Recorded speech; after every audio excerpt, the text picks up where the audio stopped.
Northern Expose sa eksplosibong expose with Mr. X. Mahigit 50 mga bata ang nabigyan ng libreng tuli sa naganap na Operation Tuli sa Barangay Pugo Chico, Dagupan City na pinangunahan ng Barangay Council sa pamumuno ni Punong Barangay Edwin Cusin noong April 20. Kahit po yung nagaganap dahil meron po kaming Operation Libreng Tuli. Season 6 na po tayo. 6 years na po nating ginagawa.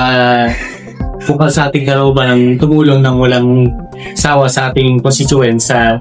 Kahit po yung nagaganap dahil ito po ay serbisyong galing sa aking kaibigan si Dr. Mario Castro sa coordination po namin kay Mayor Bel Fernandez sa ating Vice Mayor Jim Brian po.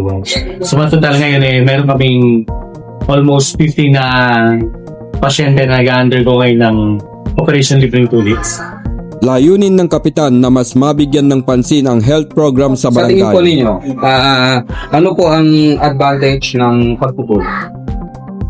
Ang advantage po ito is sa mga bata, nagiging matured sila.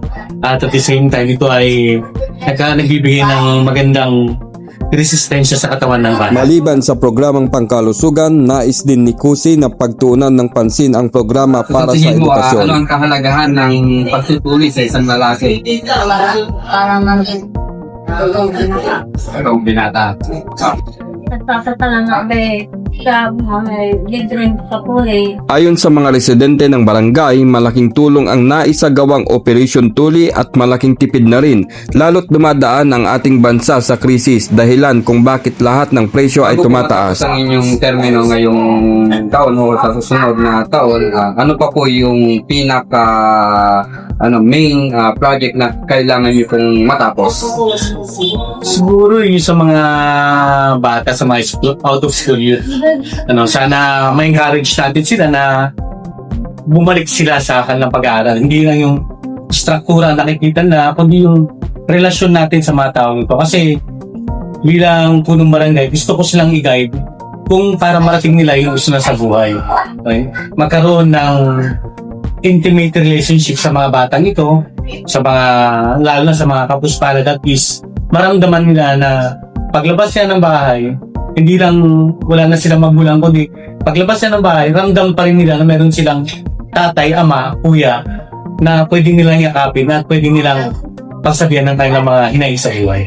So, any insight po kung paano niyo po yan gagawin? Ginagawa ko na po ito ngayon na nagkakaroon ako ng dialogo sa mga bata.